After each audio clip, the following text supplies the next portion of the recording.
Surprise, surprise. Hey, y'all, I know it's been a minute, but I'm back. I am back.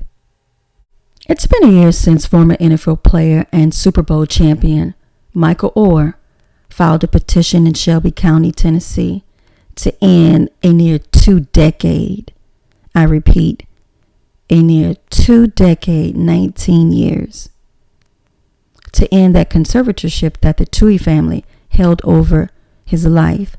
In the past year, a lot has happened in the court of public opinion, where oftentimes it appears to be pretty black and white, not much gray area, if you know what I mean. There were people who were Team Tuohy. How dare he say anything negative about this family? They took him into their home. They provided for him. They made him who he is today. If it weren't for them, he would be nothing. And then there was the other side that said, listen, at 18 years old, he didn't need a conservatorship because he did not have any sort of disabilities that warranted that. And besides that fact, he was on his way to college. So if he didn't need it at 18, he damn sure doesn't need it at 37, a married man with 4 children. So it was pretty divided, right? This filing was so fascinating, for lack of a better word, that I spent countless hours just trying to figure out information about it. Not just rereading what was already reported, but what was not being reported. What frustrated me the most was that information that I had discovered was not being reported anywhere. I mean, nowhere. I was the first to report, and I have the receipts. The day after I reported on those IRS filings, it was a mess. It was a mess.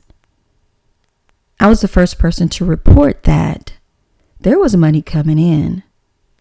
There was a high overhead and very little in comparison to what they had on hand sometimes and what was actually coming through the door. Much of it, some of it through Sean Tuohy, but it was circling right on back to where it came from. You would think that a conservative Christian couple who wrote a book about charitable giving, that they would be giving out gobs of money to the community that they claim to serve. But according to their IRS documents, it was a mess. I've never seen anything like it. It doesn't take $50,000, for example, to give away 10. And I was the first person to report that. It took some time. It took a while for a major news outlet to take a deep dive into the foundation's records and to report on it. And even then, that was downplayed. So I knew right then, I knew from day one last year, August 14th, that this family is not exactly who they portray themselves to be. So it comes as no surprise that last year, about 7 or so months ago, Michael Oher, in a court filing, accused the Tuohys of taking a few $1,000,000 from him, saying that that money would be invested, but he hasn't seen a dime of it. He also accused Leanne Tuohy of writing checks to herself for cash from an account that he shared with them.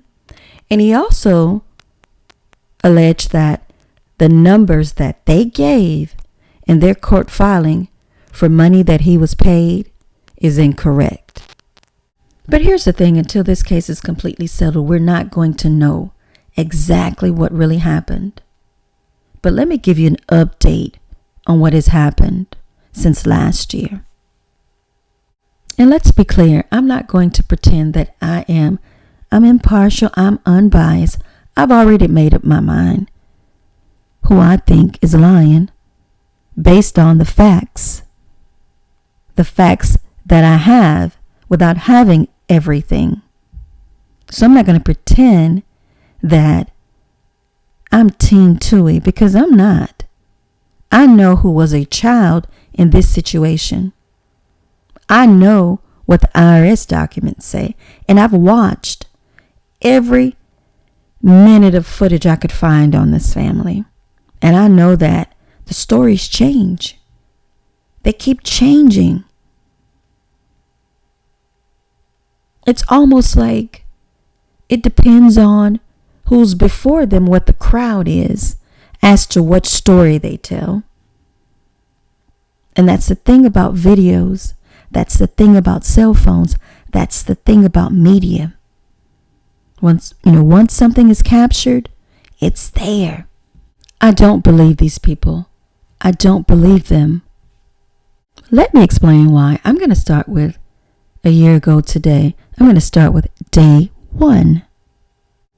So the day after the news broke, S.J. Tuohy was interviewed on Barstool Sports. The interview lasted about 25 minutes, but it was long enough for S.J. Tuohy to put his foot in his mouth on a number of key facts. He stated that his father, Sean Tuohy, told him he didn't even know what a conservatorship was. I repeat, he did not know what a conservatorship was. So here's the question. Did his father tell him that? Or was S.J. lying about that?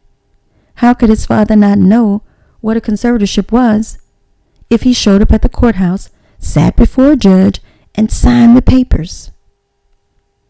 A conservatorship that gave 2 people complete control from educational decisions, financial, and health over Michael Oher's entire life. Right there, that told me, and should have told anybody that was listening, that something ain't right. It made me wonder, what else are they lying about? If they're lying about not even knowing, if Sean Tuohy is lying about not even knowing about the conservatorship, what else is he lying about? For years, this family has paraded themselves, the couple, along with the children, they were, minors at the time. They have paraded themselves in front of every camera that they could, lying about adopting Michael Oher when they knew that they never adopted him. They carried this lie on for 19 years because they didn't think they'd ever get caught. So it made me wonder, what else could they be embellishing? I mean, we all kind of embellish things about our lives, but lying about adopting a kid and keeping that lie going for 19 years, I'm talking about a sustained, concerted effort to keep this lie going for 19 years. We all embellish things about our lives. We all lie. But it seems like this is next level. To tell a lie for 20 years about adopting a child that you didn't, to write books about charity but was giving very little. To me, it seems like saying that you adopted him when you know full well that you didn't, that's like a class A, that's like a grade A lie. It's not a white lie. So that made me wonder, what else could Sean Tuohy be lying about? Now listen, y'all are going to have to help me with this one. I could be way off base. I don't know. But I need y'all help. I'm just asking a question. Can anybody explain why, if Sean Tuohy was this once-in-a-lifetime basketball player, once in a lifetime, because I've watched every piece of, like literally every second of video of Sean Tuohy, Leanne Tuohy, their children, and Michael Oher. Every interview that I could find. Anything in print that I could find. And if I didn't know any better, I would think that he's the Larry Bird of collegiate basketball, John Stockton of collegiate basketball. Can anybody explain why, if he was this good, if he was this once-in-a-lifetime basketball player, why he was not drafted in the first round of the 1982 NBA draft? Why was he number 218 of 225 in 1982? Round 10, 218. I don't understand it.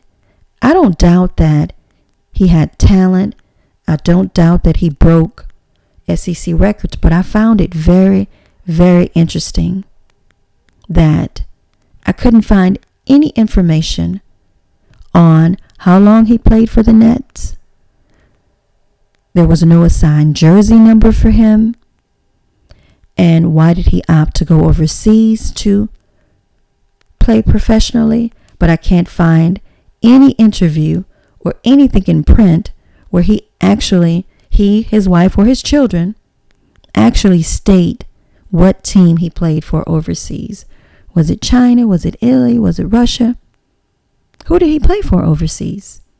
Or is this another blindside size lie? I don't know. I'm not being disrespectful. I can barely bounce a ball. But can someone help me? If he led the SEC in assist, did he not get drafted further up and play professionally because he could dish it off to somebody, but he couldn't score? Is that why he didn't land on a team someplace?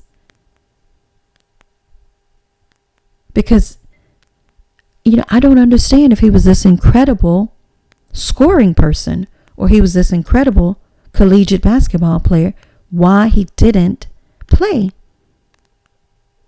Why not? Who wouldn't want to? Or is this another exaggeration? Is this another blindside size lie? That's number one. Number two, we've heard from everybody except Collins. I wonder why it was crickets when it came to Collins. Sean Tuohy spoke. Leanne Tuohy spoke. She said, yeah, I'm not going to stop using Michael Oher's name. He's going to have to make me. Can you imagine going to court when you've begged somebody, listen, take my name off of your website, and they're like, nah, you're going to have to make me. And he did. So everybody has spoken loud and clear.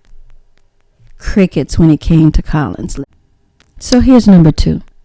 Now you tell me after I explain this if you think this was just some miracle, as Sean Tuohy has put it.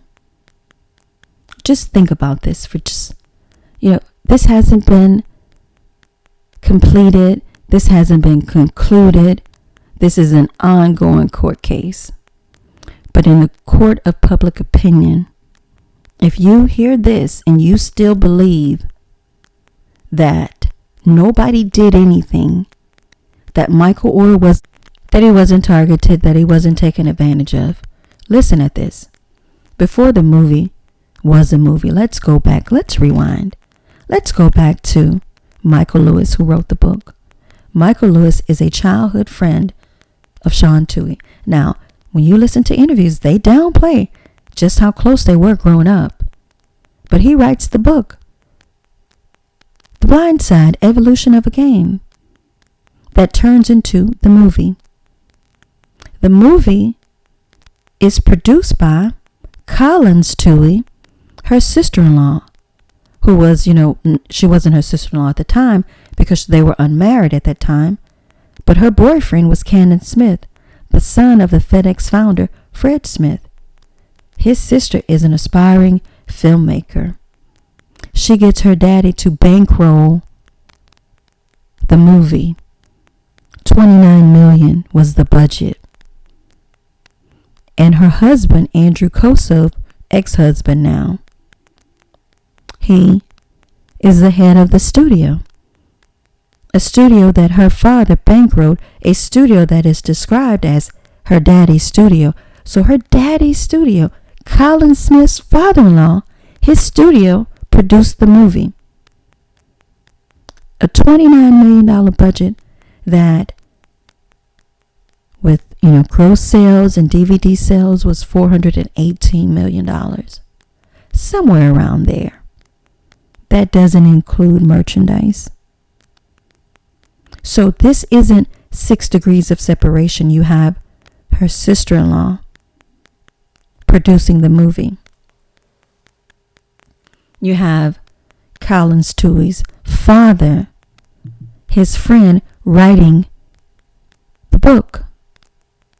You have Leanne Tuohy's Kappa Delta sorority sister, the attorney Deborah Brown Pace.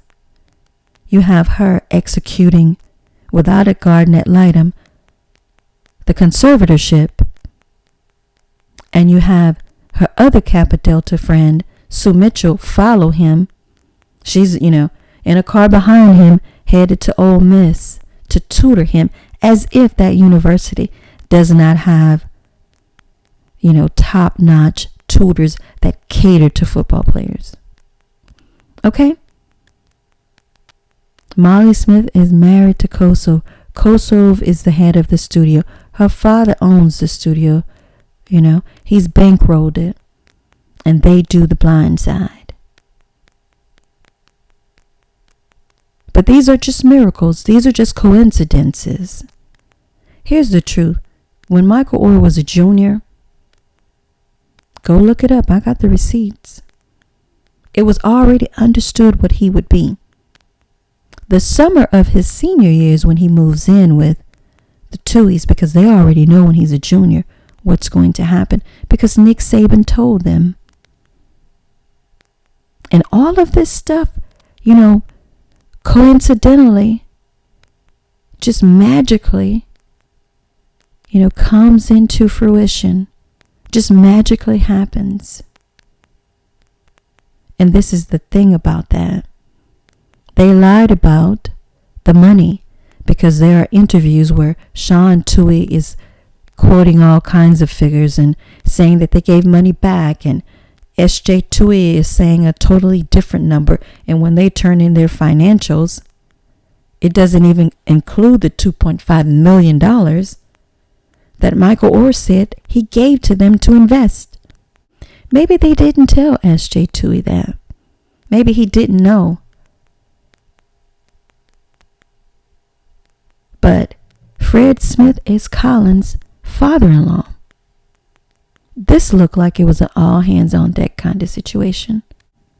Number 3. So where's Michael Oher's money? Where's the $2.5 million? What happened to the money when Leanne was writing out checks to cash to herself? What happened to the money? What happened to it? Why aren't any of the numbers adding up based on what S.J. Tuohy has said publicly, based on what Sean has said, based on what Michael Lewis has said? Why are the numbers different when you look at the documents? The legal documents state that Michael Oher's name, image, and likeness and personality was sold off to the studio. Collins people, her sister-in-law, her father-in-law, her husband's people, their studio. Because they did the movie for $0, basically, like a garage sale. And what's crazy is that Michael Oher did not get but one check after that movie for $9,000. I think it was 7 years later. I'll put the receipts in the description. Okay? When I said it was an all hands on deck situation, I neglected to mention in any detail one person, Aunt Debbie. Because a lot of this started with the conservatorship. Aunt Debbie, as Michael Oher called her, Debbie Brown Pace, or Debbie Pace Brown. I may be getting her name kind of mixed up there. She was a Kappa Delta sorority sister and an attorney, friend of Leanne Tuohy. She did that conservatorship that Sean Tuohy doesn't remember. She did the deal for the movie for the Tuohys. The documents stated that the Tuohys would receive $2.5 million. 2.5% of the net proceeds of the movie. So what were the net proceeds of the movie? What were the net proceeds? Why isn't any of the money what they've stated in interviews? Why isn't any of that money? Why isn't what they said supported with documents? Because the documents are very different. Can you imagine being the subject of a movie that made possibly $500 million, and you receive one check after that movie, and that check was about 7 years or so after the movie was made for $9,000. I posted the receipts last year. I'm just wondering why nobody is reporting the facts. Why nobody is reporting the actual facts. Here are the facts. Michael Oher received 4 checks.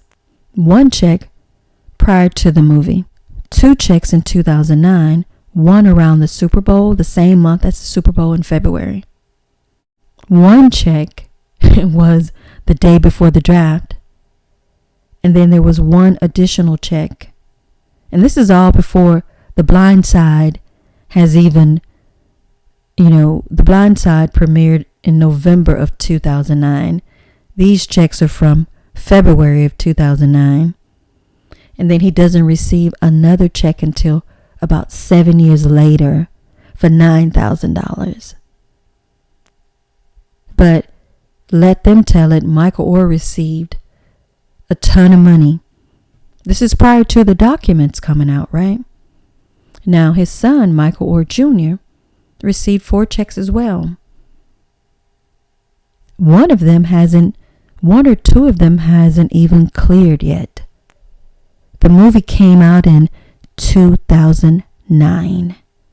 Total, those 8 checks was $138,000. They didn't even equal $200,000. Remember, S.J. Tuohy is talking about a donation that Michael Oher Jr. received. It never happened. It never happened. There's so many lies that are being told that can be easily proven. So, I could go on all night, and I'm going to be up all night. I'm going to re-upload some clips from last year, because I think I have roughly 10 episodes of various things about this case, the IRS documents, the family connections. The list goes on and on. It's one of the most fascinating cases I've ever seen, in pop culture in a long time. So anyway, y'all, I'm back. I'm back.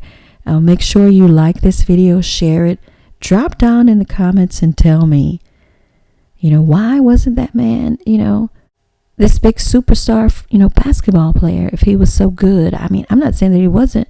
I just don't understand why he was number 218 in the draft.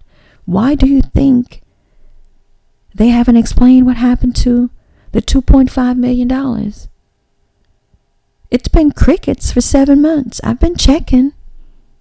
Y'all haven't seen me because I didn't have anything to report. I like to talk what I know. I'm not for all that gossip stuff. You know what I mean? So I think some of these seasoned sportscasters owe Michael Oher an apology for saying that he's lying. He's just talking this. Nobody has said anything about the lies that S.J. Tuohy told. And again, it's been crickets with Collins. When I say the lies that Leanne Tuohy has told, she said she adopted him. They said they adopted him. They did not. Let's give her the same energy that you gave Michael Oher when he filed the suit a year ago today. Don't forget to hit the like button. Subscribe to the channel if you're new here. Share this video with other people that, may have this misconceptions about what is actually going on with this case. Because it's been a year. Today marked a year. I haven't forgotten about it. I'm going to continue to follow it. This case is very similar to some other cases that are in media right now.